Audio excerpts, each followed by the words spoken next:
Now that we are very clear with the K method, we will solve some higher order thinking sums, right? So we'll use the K method here. We know that the first step is very important. We'll write let x by a equal to y by b equal to z by c equal to k, right? So my x is equal to ak, my y is equal to bk, and z is equal to ck. So I'll take the left hand side part and only replace x, y and z. Rest I won't touch. So what is my left hand side part? You should always write that. In the board examination, sometimes you are awarded marks for the steps also. So be careful. It's not important only that you know the questions well. You should write them in a proper manner. Now x cube becomes a cube k cube divided by a cube. I don't have to change this. Y cube becomes b cube k cube divided by b cube plus z cube becomes c cube k cube divided by c cube. So a cube and a cube will go, b cube and b cube, c cube and c cube. I am left with k cube plus k cube and plus k cube. So 3k cubes is equal to 3k cube.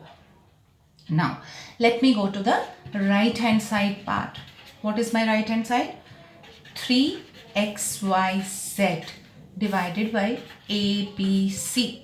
I don't have to bother about these. I have to bother about these. So 3 into x is ak, into y is bk, into z is ck, right? Divided by ABC. A and A will go, B and B will go, C and C will go.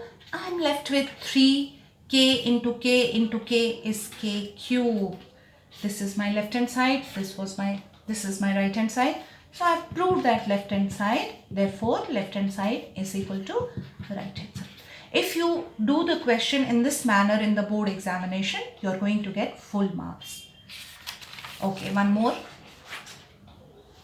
Again, let x by a is equal to y by b is equal to z by c equal to k. So your x is equal to ak, y is equal to bk, and z is equal to ck. Now I have to replace x, y and z. Let me take the left hand side part. What is that? I'll write the question. X cube by a square plus y cube by b square plus z cube by c square. Let me replace x by a cube k cube. So I'll get a cube k cube upon a square plus y is b cube k cube upon b square and z is c cube k cube upon c square. So a square and cube, only one a is left here. This and this will go, one b is left here. This and this will go, one c is left here. So finally you are left with a k cube plus b k cube plus c k cube. Can we take something common? Yes, k cube. So what am I left with? A plus b plus c. So this is my left hand side. Let me see what will I get in the right hand side. I'll write the question first. It is x plus y plus z whole cube divided by a plus b plus c whole square, right? Let me replace x, y and z.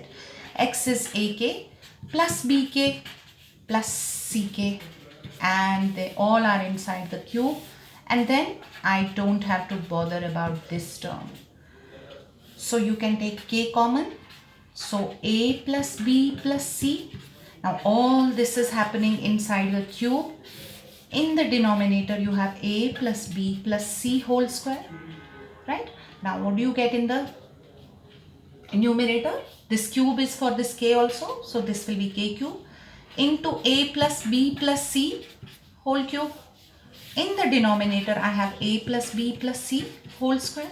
So this entire thing and this will go, and only one a plus b plus c is left. So you are left with k cube into A plus B plus C. What was my left hand side? Oh, the same thing. So I have proved that left hand side is equal to right hand side. Right?